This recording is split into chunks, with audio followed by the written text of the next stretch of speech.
So Destiny's an action game. It's a first-person shooter. It's something we've been working on for quite a while in the Halo series and Marathon and Pathways into Darkness. So there's a lot of legacy there for us and a lot of heritage.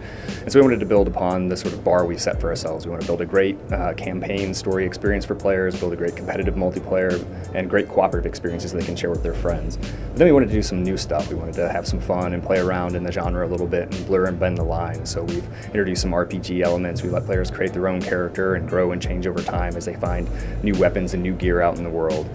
We've brought in some of the elements we love from MMOs, like great set-piece moments where players can come together in a crossroads space where some players are on a story chapter or some players are moving towards a strike or a raid, and these great public events kick off in the world that sort of beg people to play together and have fun with one another. And we put it all in this big, beautiful world that's worthy of exploration.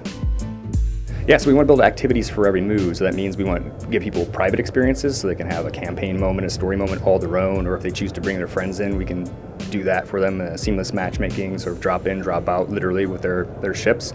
But yeah, when they move into these public spaces, these public events can kick off with something like the Devil Walker that we show, the tank that can come into the world and pull people into this great experience that's really rewarding and really challenging. Now, if you're on a story mission, you don't want to participate, you don't have to. Everything's sort of, it's opt-in. We're not going to force a cooperative experience on you if you don't want to have one. In the same way, competitive multiplayer is your choice to enter into, and you don't have to, have somebody shooting at you and forcing you to have a competitive experience when you don't want to have it. It's really important to us that we make sure we're giving players choices and that the activities they're choosing are theirs, they're their preferences.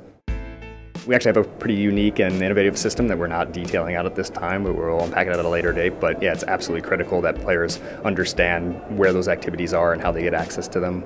It's fundamentally the experience that if we're saying there are activities for every mood, we better be able to deliver that activity for you when you're feeling competitive. You better be able to find a competitive experience. When you just want to explore the world, that should be easy to get into. So we're going to take away a lot of those barriers that you could put in front of players, but we're choosing not to. We want it to feel like a world you visit, but we also want to make sure it's very seamless and simple to get into the things that you want to do.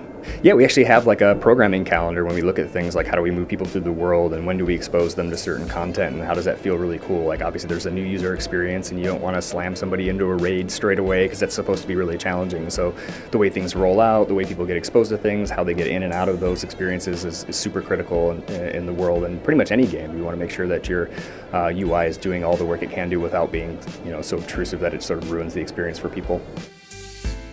Sure, yeah, the loot system's really cool. So you can get loot from exploring the world and finding treasure chests. You can get it from defeating enemies. You can go back to the tower or third-person social space and buy it from a vendor.